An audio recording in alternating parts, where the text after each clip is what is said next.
ಇನ್ನು ಉರಿತಾ ಇರೋದಕ್ಕೆ ತುಪ್ಪ ಹಾಕಬೇಡ ಕಣಯ್ಯ ಅಂತ ಸಿಎಂ ಸಿದ್ದರಾಮಯ್ಯ ಮತ್ತೆ ಮಾತಾಡ್ತಾರೆ. ಹಾಗಾದ್ರೆ ಉರಿತಾ ಇರೋದು ನಿಜವಾ ಅಂತ ಮತ್ತೊಂದು ಸಲ ಸಿಎಂ ಕಾಲೆಳೆದಿದ್ದಾರೆ ಆರ್ ಅಶೋಕ್. ಇದು ಅಧಿವೇಶನದಲ್ಲಿ ನಡೆದ ಚರ್ಚೆ, ವಾದ ಪ್ರತಿವಾದ ಅಥವಾ ಏಟು ಎದಿರೇಟು.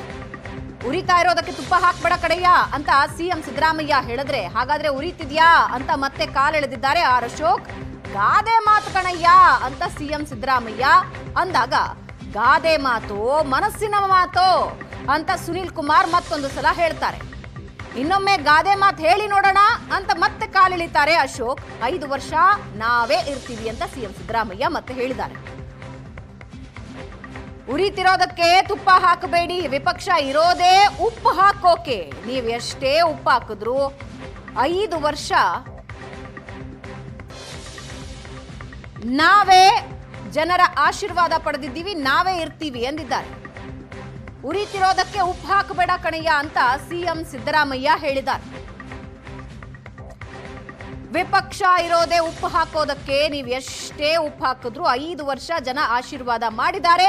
ನಮ್ಮಲ್ಲಿ ಹೈಕಮಾಂಡ್ ಇದೆ, ಹೈಕಮಾಂಡ್ ಹೇಳದ ಹಾಗೆ ಕೇಳ್ತೀವಿ. ಬಿಜೆಪಿಯವರಿಗೆ ಜನ ಒಂದು ಸಲಾನೂ ಆಶೀರ್ವಾದ ಮಾಡಿಲ್ಲ.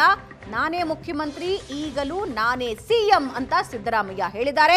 ಇದರ ಜೊತೆಗೆ ಮುಂದೇನು ನಾನೇ ಸಿಎಂ ಅಂತ ಹೇಳಿ ಅಂತ ಸುನೀಲ್ ಕುಮಾರ್ ಕಾಲೆಳೆದಿದ್ದಾರೆ. ಮಾಡ್ಕೊಡ್ತೀನಿ ಬೇಕು ಅಂತ ತಾರತಮ್ಯ ಮಾಡಿದ್ರೆ ಇಲ್ಲ ಬೇಕು ಅಂತ, ಯಾಕಂದ್ರೆ ಅಷ್ಟು ಆಕ್ರೋಶವಾಗಿ ಕೇಳ್ತಾ ಇದ್ದಾರೆ. ಆಕ್ರೋಶ ಉರಿಯೋದಕ್ಕೆ ಉಪ್ಪಾಕಕ್ಕೆ ಹೋಗ್ಬೇಡ ನೀನು. ಉರಿತಾ ಇತ್ತು ಹಂಗಾರೆ, ಉರಿತಾ ಇದೆ ಗ್ಯಾರಂಟಿ.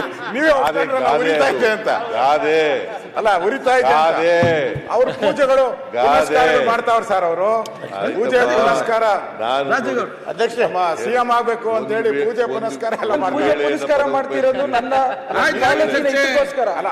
ಸಿಎಂ ಉರಿತಾ ಇರೋ ಇದಕ್ಕೆ ತುಪ್ಪ ಇದಾಕ್ಬೇಡ ಅಂತ. ಉರಿತಾ ಇದೆ ಅಂತ ಅರ್ಥ ಆಯ್ತಲ್ಲ ಜಗಳ. ಉರಿತಾ ಇಲ್ಲ, ಗಾದೆ ಅದು.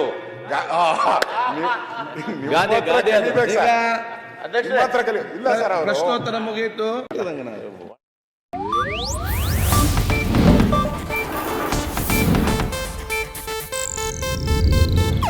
ಇದು ಏಷ್ಯಾನೆಟ್ ನ್ಯೂಸ್ ನೆಟ್ವರ್ಕ್ ಪ್ರಸ್ತುತಿ.